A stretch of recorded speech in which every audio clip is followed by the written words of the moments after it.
For everything you and your family stole from me, you will patenfold, not with money, but with shame and regret.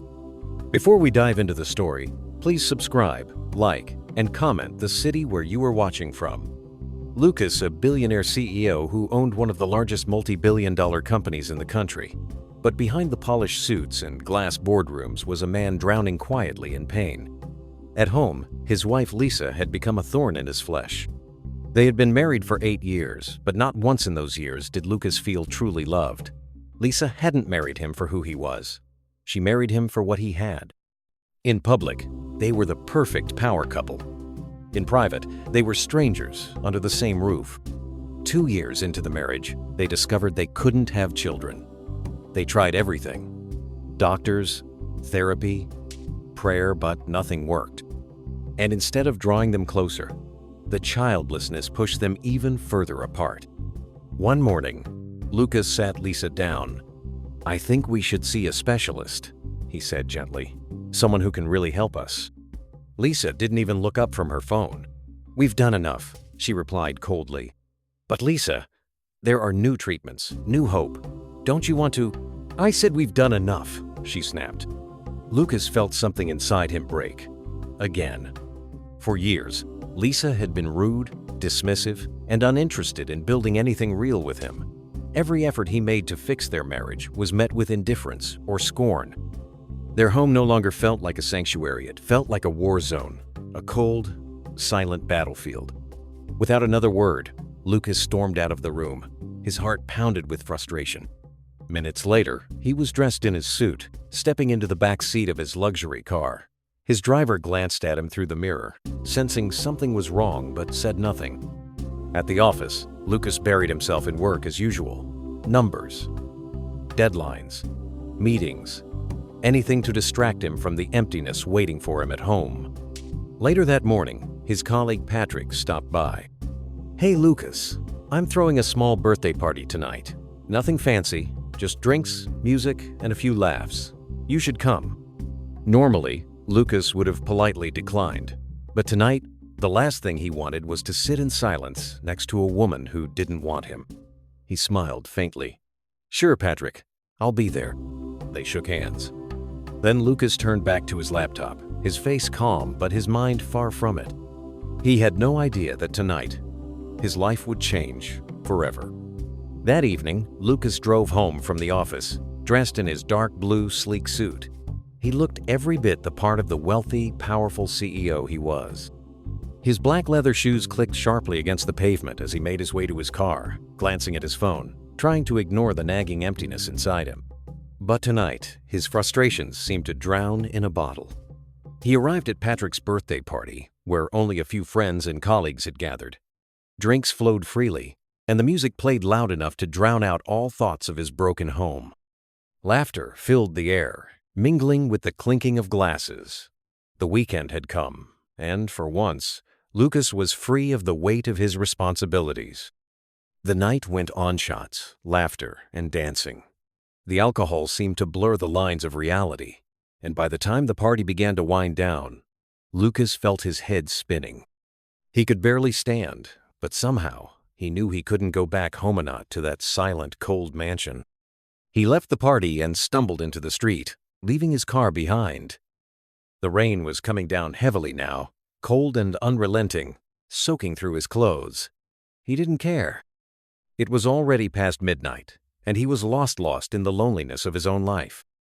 As he walked down the street, he found himself nearing the place where the city's trash had been dumped. He barely noticed the pile of refuse. His vision was clouded, his steps uneven, and in an instant, his feet slipped on the wet ground, sending him crashing to the ground.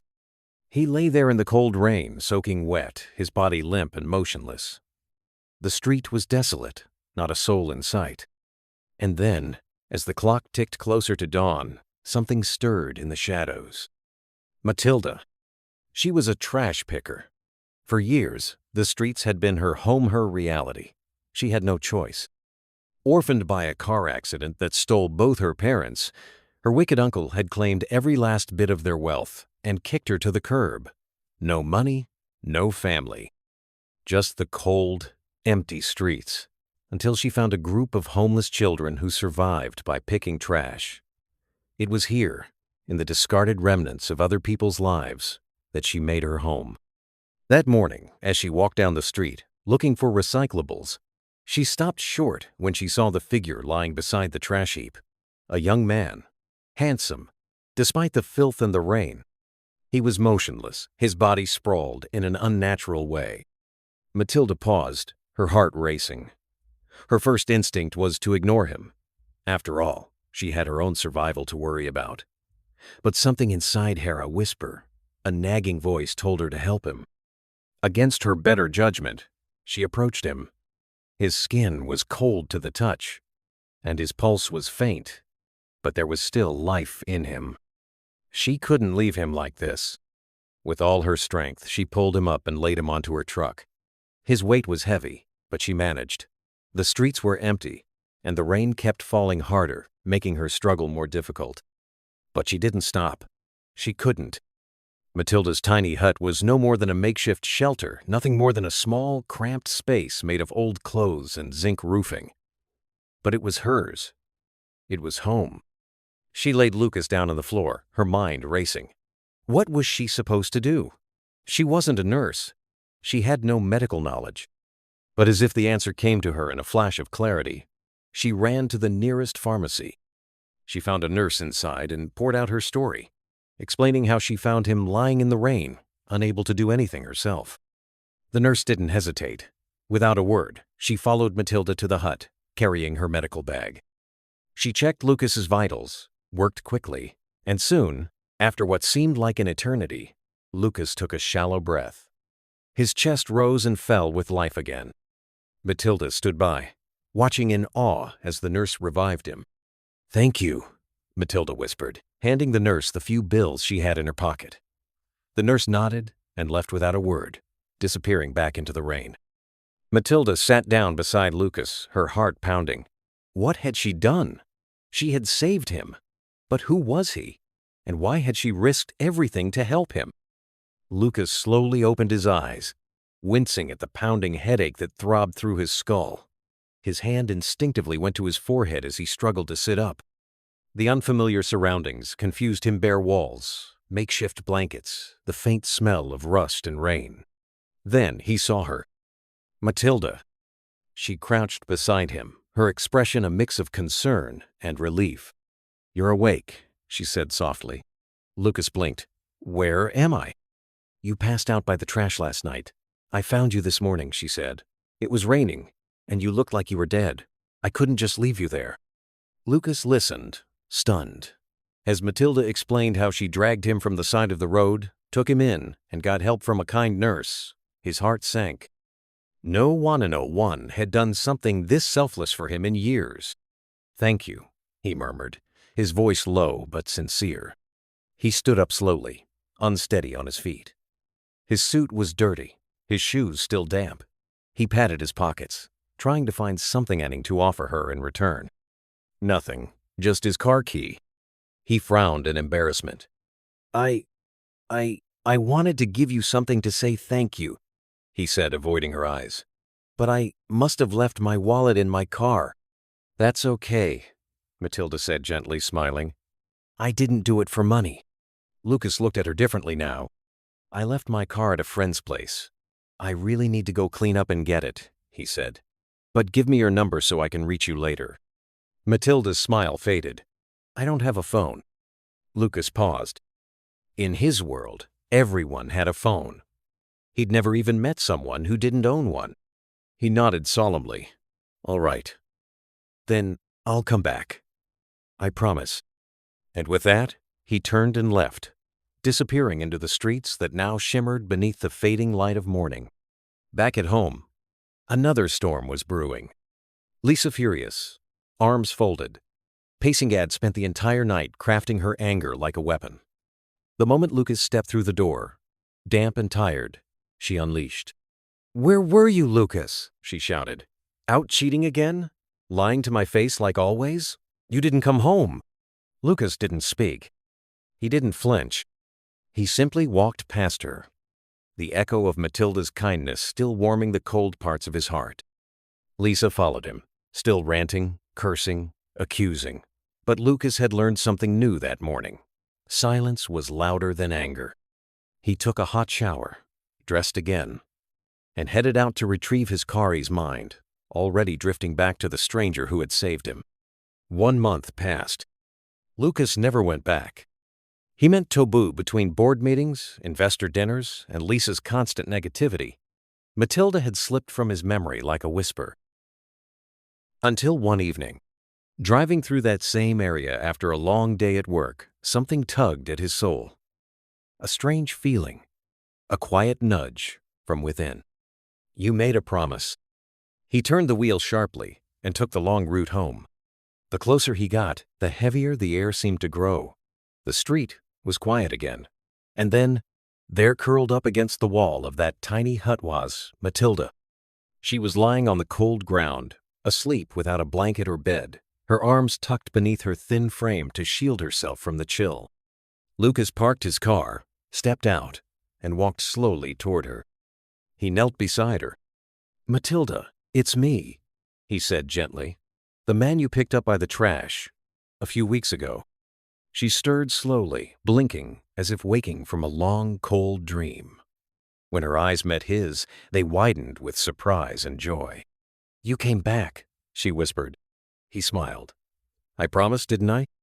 They both realized something until now. They hadn't even known each other's names.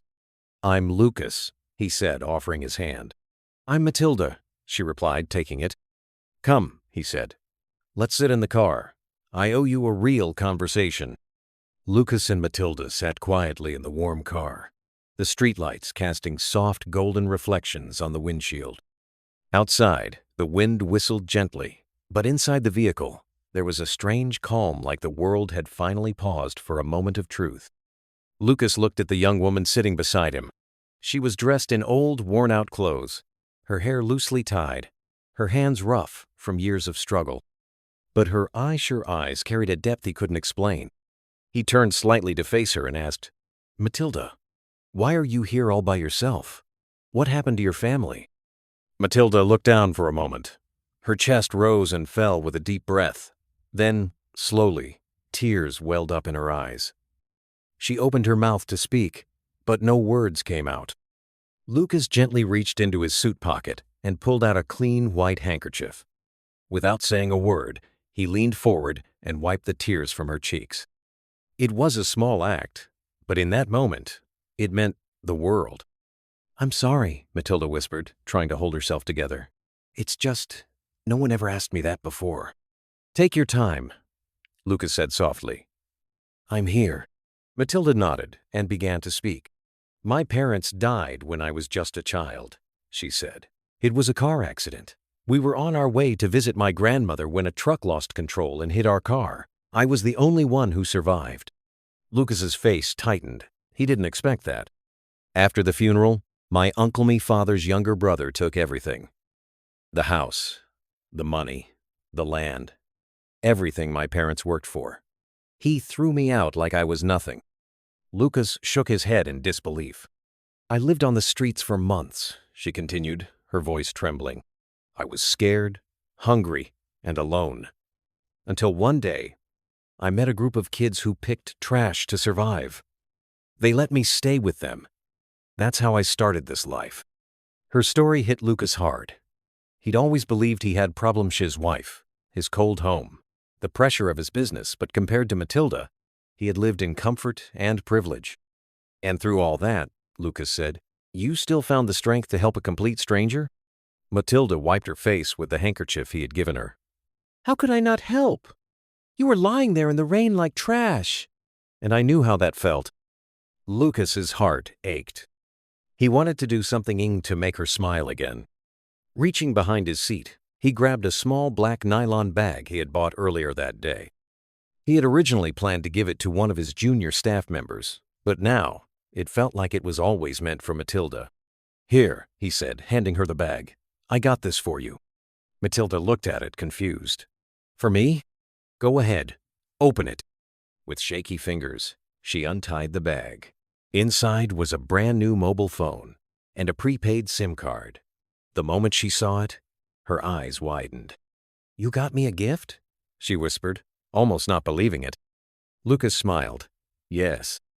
Matilda's mouth dropped slightly open. She held the phone close to her chest and blinked rapidly, trying to stop the tears from falling again. "No one has ever given me a gift before," she said. "Not even on my birthday. Not even a hug."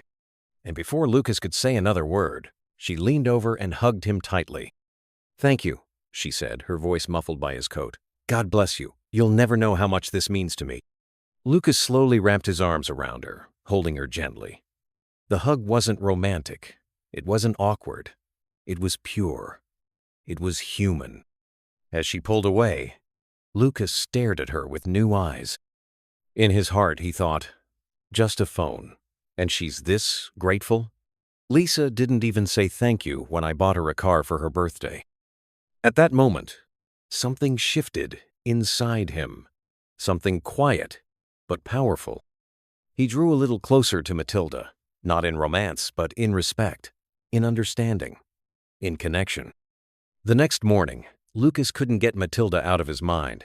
Her story played over and over in his thoughts like a haunting melody. He kept seeing her asleep on the cold floor.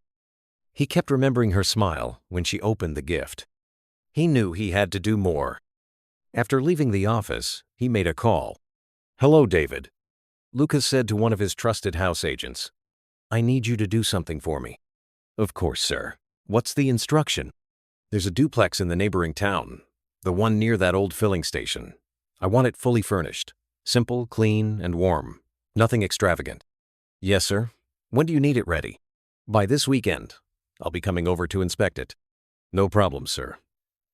I'll get the team on it right away." Lucas transferred the funds instantly. He didn't know what exactly he was going to do with that house, but one thing was clear. Matilda deserved better. Back at the mansion, Lisa was in one of her moods again. She noticed the subtle change in Lukasz had become quieter, more thoughtful. He no longer argued or fought back. Instead, he responded with silence. That scared her more than any loud confrontation ever could. He had stopped trying to please her. He had stopped buying her things. And most frightening of all, he had stopped caring what she thought. Lisa didn't know that another woman had entered her husband's heart not with seduction, not with beauty, but with kindness, with a grateful heart, with honesty. And Lucas. He was beginning to rediscover a part of himself he thought he had lost forever. The weekend finally arrived. Lucas had been waiting for this day all week. The moment his eyes opened that morning, he felt a sense of excitement, something he hadn't felt in years. For once, he wasn't thinking about board meetings, stock prices, or the cold silence that lived in his mansion. Today, he was thinking about someone else.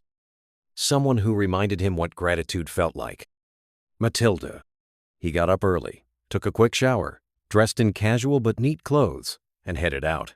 First stop was the biggest shopping mall in the city. Lucas wasn't the type to shop, but today he moved from one boutique to another with purpose. He picked out beautiful dresses in soft fabrics and warm colors, nothing too loud, just elegant and modest.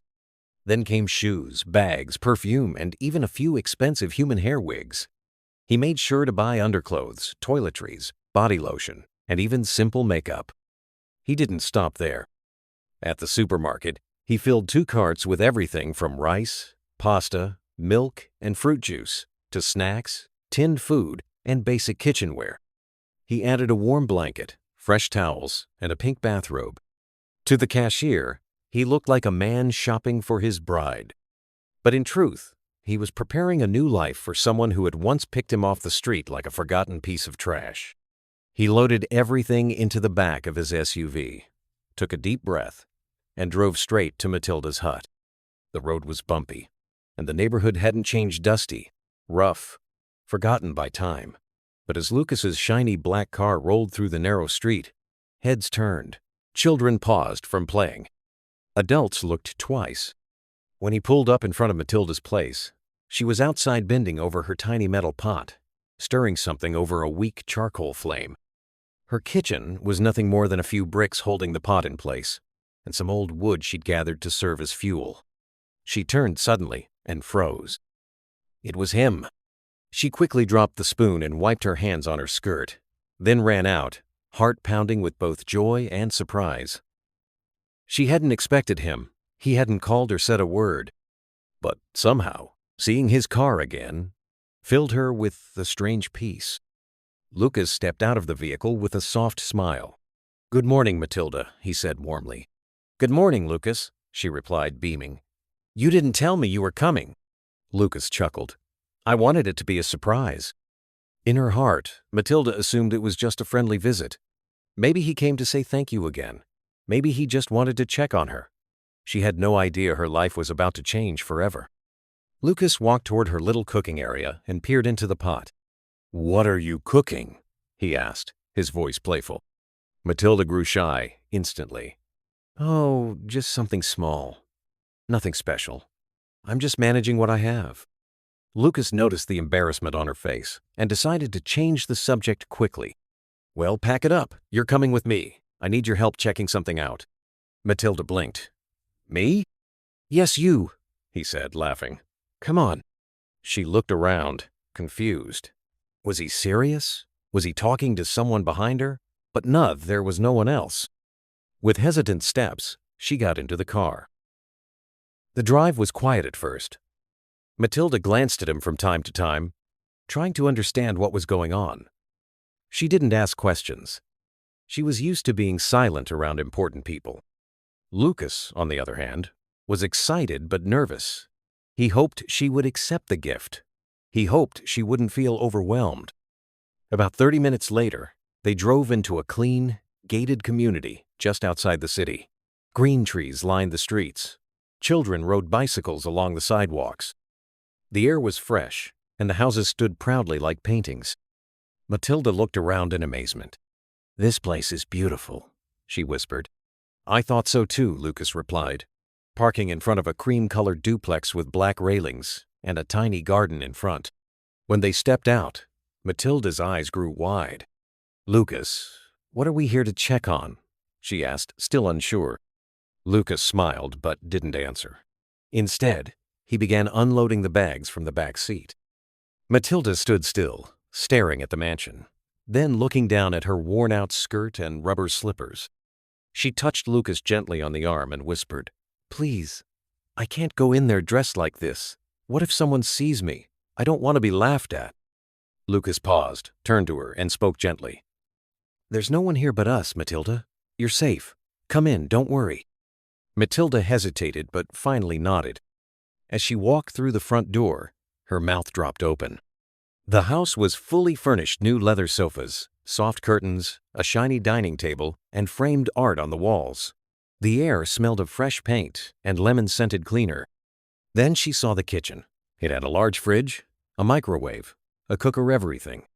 She screamed in shock, covering her mouth. "What is this?" she asked. Lucas smiled. "Come, open the bags." One by one, she unzipped them. She found dresses, shoes, wigs, perfumes, underwear, sanitary pads, and even snacks. "All of this is for you," Lucas said softly. "Every single thing." Matilda froze. "What?" she asked, laughing nervously. "Stop joking, Lucas." "I'm not joking," he said, reaching into his inner coat pocket. He pulled out a file and handed it to her. "These are the house documents. Your name is on it. This house is yours now." Matilda stared at the papers, then stared at him, then back at the papers again. You're giving me a mansion?" she said, her voice trembling. Lucas nodded. "You gave me a second chance at life. I want to give you a new life in return." Matilda dropped to her knees. She didn't even cry, just laughed. Loud, uncontrollable laughter. The kind that comes when your heart doesn't know what else to do. "I don't believe this," she whispered. "Lucas, no one has ever—" "I don't have the words." She held the documents to her chest and closed her eyes. "Thank you. Thank you. Thank you. May God bless you. May your life be filled with light. May the sun never set on your joy." Lucas looked at her, speechless. He had seen so many people wealthy, polished, privileged, and yet none of them had ever thanked him like this. Inside his mind, he thought again. Just a house. And she's this grateful? He remembered Lisa's last birthday when he gifted her a luxury car, and all she said was, "You should have picked a different color." Matilda? She was overwhelmed with joy just for being seen, just for being valued. Lucas gently helped her to her feet. "You deserve it," he said. And for the first time in years, he meant every word. 2 weeks had passed since Lucas handed Matilda the keys to her new life. During that time, Matilda blossomed. Her skin glowed, her smile returned, her spirit healed. Lucas couldn't stop watching her how she turned the once empty house into a home, how she prayed before meals, how she danced barefoot in the kitchen when she thought he wasn't looking. He found in her what he had never found in all his years of wealth: peace. One quiet evening, as the sun began to sink and painted the sky orange, Lucas led her to the little garden outside the mansion. "Matilda," he said, standing in front of her, "the day you pulled me out of the rain, you saved more than my life. You saved my soul." Matilda stared at him, heart thumping. Lucas slowly pulled out a ring box from his pocket. "Will you marry me?" Matilda gasped, her hands over her mouth. Tears filled her eyes. "Yes," she whispered. "Yes, Lucas. 1,000 times yes." They hugged tightly, the wind dancing around them, as if the whole universe approved. But miles away, in another part of town, someone else was not smiling. Lisa, Lucas's wife. She had noticed the changes. Lucas no longer came home some weekends. He stopped asking her about her day. He looked healthier, happier, and that made her furious. At first, she ignored it. Then she grew curious. Finally, she became obsessed. Lisa paid a group of street-smart boys to monitor her husband. "I want to know where he goes, who he talks to, everything," she ordered coldly. They did exactly that. After a few weeks, the reports rolled in photos of Lucas visiting the same quiet estate in the neighboring town, spending hours inside a cream-colored mansion, often with a mystery woman. Lisa clenched her jaw and crushed the report in her hand. "This man thinks he can hide things from me?" She spat. But what she didn't know, what she had never cared to know, was that Lucas owned several properties she had never seen. After years of enduring her coldness, he stopped sharing his life with her. Now, the same man she once ignored was the man she wanted back. One quiet morning, Matilda was in the kitchen, humming and preparing breakfast. The smell of fried plantain and eggs filled the air. She wore a soft cotton dress, her hair in curls, her belly slightly round 3 months pregnant with Lucas's child. Just as she placed 2 cups of tea on the tray, the doorbell rang. She wiped her hands and walked to the front door with a smile, expecting maybe a delivery or a neighbor. But when she opened it, she froze. Standing there, wearing dark sunglasses and heels, was Lisa, her cousin, her enemy, the daughter of the very man who stole everything from her. The same cousin who watched silently when Matilda was thrown to the streets.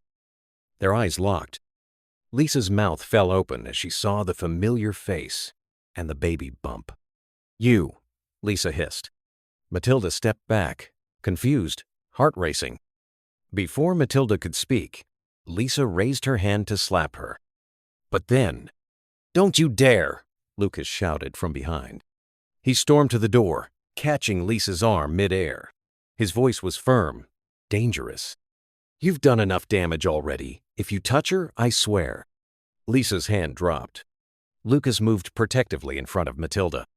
Matilda looked at both of them, her eyes now filled with tears. She turned to Lucas, voice shaking. This is my cousin, the daughter of my uncle, the one who stole my parents' house, the one who made me homeless." Lucas's eyes widened. Matilda stepped forward, wiping her tears and facing Lisa with courage. "For years, I begged at the gate of your father's house. You knew. You watched me cry. And you laughed." Lisa opened her mouth, stunned. Matilda's voice grew stronger. "But look at me now. Look where God brought me." She took a deep breath and pointed at Lisa. "For everything you and your family stole from me, you will pay tenfold. Not with money, but with shame, with regret, with everything you once thought I could never become." Then calmly, She turned and walked inside with Lucas. She shut the door. Lisa stood outside, trembling. She couldn't speak. She couldn't think. It felt like a dream. No, a nightmare. The mansion is his, and it's hers now. And she's pregnant with his child. Lisa turned around slowly and walked back to her car like a ghost, defeated, speechless, and alone. Inside the mansion, Lucas took Matilda by the hand and led her to the sofa. She sat down, still shaking, still emotional. Lucas knelt in front of her and gently rubbed her hands. "I didn't know she was your cousin," he said softly. "But I promise you your uncle will return every penny he stole from your parents." Matilda nodded, wiping her face. Lucas continued, "I'm not just going to give you comfort. I'm going to fight for your justice. That man will pay legally, financially, and publicly. No more hiding, no more fear." Matilda looked into his eyes, and in that moment, she didn't just see a man she loved. She saw a man who would protect her, fight for her, stand by her. They held each other close, and for the first time in a long time, Matilda felt safe, truly safe. Lisa stood at the gates of the mansion for a long time, frozen. The weight of what she had just witnessed crushed her pride. Her husband was in love with her cousin, the same cousin her father had thrown out into the street. And now, Matilda was glowing, powerful, and pregnant with the child she had always dreamed of having with Lucas. The game was over. She got into her car and drove home in silence. Her mind raced. Her hands shook. The walls of her pride began to crack. She entered her cold mansion still as empty as ever and collapsed onto the sofa.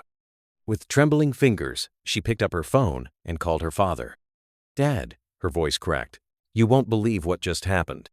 She told him everything, how she had tracked Lucas, followed him to the mansion, and opened the door only to see her own cousin Matilda pregnant and confident, living a life of wealth and peace. On the other end of the line, Mr. Peter, her father, went silent. "What?" he finally said, voice barely above a whisper. "She's back," Lisa repeated. "And she knows everything." Panic gripped Mr. Peter. The memory of that little girl he had thrown out years ago came rushing back like a ghost from the past. He remembered how he'd seized her late father's house, lands, and every last penny. He remembered how he had chased her out without mercy. He never imagined she would survive, much less return.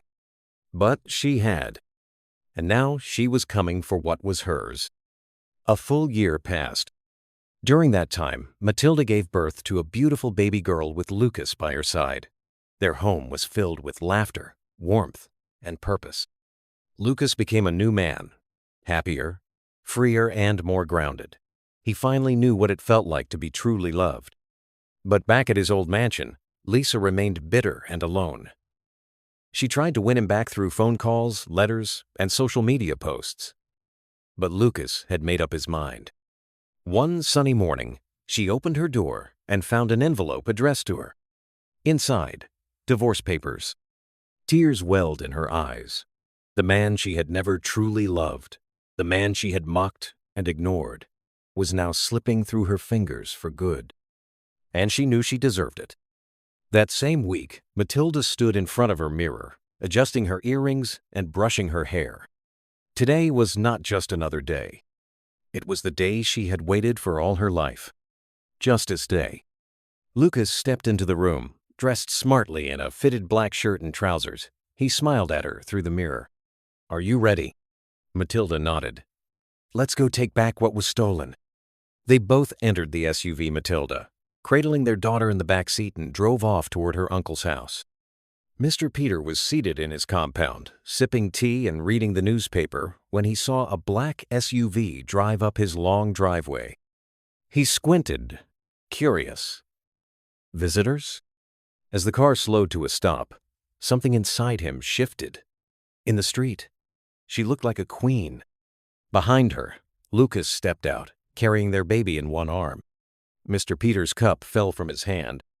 He stood up slowly, his knees weak, his mouth opened, but no words came.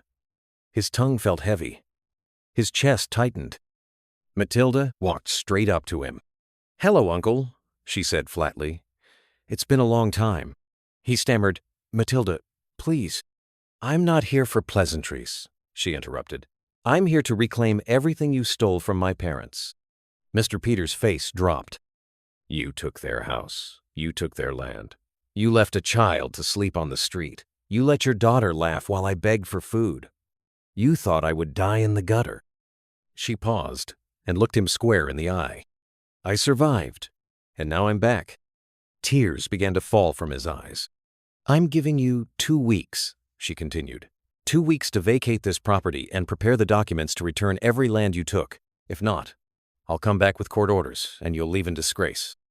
She turned without waiting for his reply. "Have a good day, Mr. Peter." And just like that, she walked back to the car.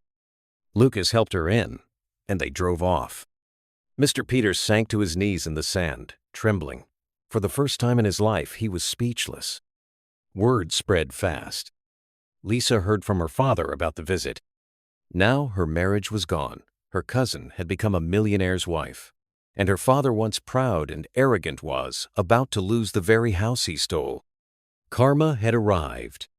Lisa sat in her bedroom, the same bedroom she used to mock her husband from.